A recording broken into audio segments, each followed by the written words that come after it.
श्री शिवाय नमस्तुभ्यं। जो चतुर्थी का पूजन करने वाली होती हैं उनके भीतर का एक भाव होता है कि जैसे ही शाम का समय आए चंद्रदेव का पूजन करें, चंद्र जब प्रकट हो जाए, कलश भर लिया, उसके नीचे आखा दाना रख दिया, चावल गेहूं जो भी आप रखते हो पूजन के लिए, ऊपर पात्र आदि रख दिया, जलाशय, फिर अपन ने घी का दिया लगाकर पूजन भी कर ली। तो जो चतुर्थी का पूजन करने वाली होती है, जो चतुर्थी का नियम व्रत धारण करने वाली होती है, बड़ी बड़ी चतुर्थियां करती हैं या उसका नियम धारण करती हैं, तो चतुर्थी का जो पूजन करती है वो किस चीज के लिए होता है? केवल संतान, पुत्र, परिवार, हमारा कुटुंब, हम जिस कुल में हैं, हमारा कुल वैभव की ओर बढ़े, संपदा की ओर बढ़े और उसकी आयु बढ़े, उसकी आयु बढ़े, वैभव बढ़े। बहुत ध्यान दीजिएगा महाराज, चतुर्थी की पूजन में जो आप आखा दाना रखते हो, गेहूं वगैरह कुछ भी जो रखते हो, उसकी बड़ी महत्वता होती है महाराज। यहां तक कहा गया है, चतुर्थी की कथा तो आप लोग पढ़ते होंगे, जो लोग पढ़ते हैं उनको मालूम होगा, चतुर्थी की कथा में लिखा है,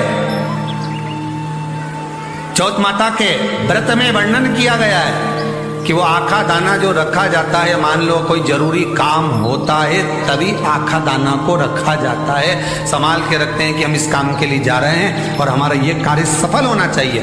तो जिसने चतुर्थी का व्रत करा है, जिसने चंद्रदेव का पूजन करा, चतुर्थी का व्रत करा, वो गणेश जी से विनती करके वहां से 2-4 आखा दाना उठा ले, और जो व्यक्ति का काम अटक रहा है अपने ही घर का, पर दूसरे कुल को नहीं देना, अपने ही कुल के अंतर्गत जो काम अटक रहा है उसकी जेब में, उसके पल्लू में उस चीज को रख दिया जाए। तो चतुर्थी जो अगली आती है, जैसे आप महीने की करते हो तो महीने की, और आप जैसे करते हो कि 4 अलग बड़ी बड़ी चतुर्थी करते हो तो उसके अनुसार आपका कार्य सिद्ध होता ही है। उस आखे दाने का इतना महत्व होता है क्योंकि चतुर्थी का व्रत करने वाली माता जब व्रत करती है तो स्वयं चतुर्थी की कथा में लिखा हुआ है कि पार्वती जी गणेश जी से चतुर्थी की कथा बचवाती। चतुर्थी की कथा बाची किसने थी? स्वयं गणेश जी महाराज। और सुनी किसने थी?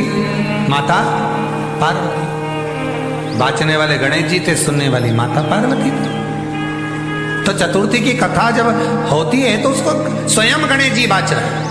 तो व्रत कौन सुन रही है? माता पार्वती। और आपने जो आखा दाना लिया वो गणेश जी के भाव से लिया, गणेश जी से निवेदन करके, विनय करके, प्रार्थना कर उसको प्राप्त किया। जितने आस्था चैनल पर कथा सुन रहे हो, जितने फेसबुक और यूट्यूब पर सुन रहे हो, और जितने इस छत्तीसगढ़ की पावन धरा पर बैठकर सुन रहे हो, बहुत सावधानी से सुनना। एक छोटा सा कपूर का टुकड़ा जब आरती में जलाया जाता है तो ये कपूर क्यों जलाते हैं? इस कपूर का महत्व क्या है? इस कपूर का कारण क्या है? ये कपूर है कौन जिसको हम आरती में जला? क्या जरूरत है इस कपूर को आरती में जलाने की? क्या जरूरत है इसको यज्ञशाला में जलाने की? क्या जरूरत है इस कपूर को पूजन में जलाने की? स्वयं गुरु बाबा कहते हैं, यदि कोई आरती में, पूजन में, घर में एक कपूर का टुकड़ा आरती के बाद में जब समर्पित करेगा तो उसको अश्वमेध यज्ञ का पुण्य प्राप्त हो जाएगा। अश्वमेध यज्ञ के पुण्य को पाने के लिए कपूर का टुकड़ा आज भी आरती में जलाया जाएगा। एक कपूर का टुकड़ा सुख का, इसीलिए हमारे यहाँ शास्त्र कहता है महाराज,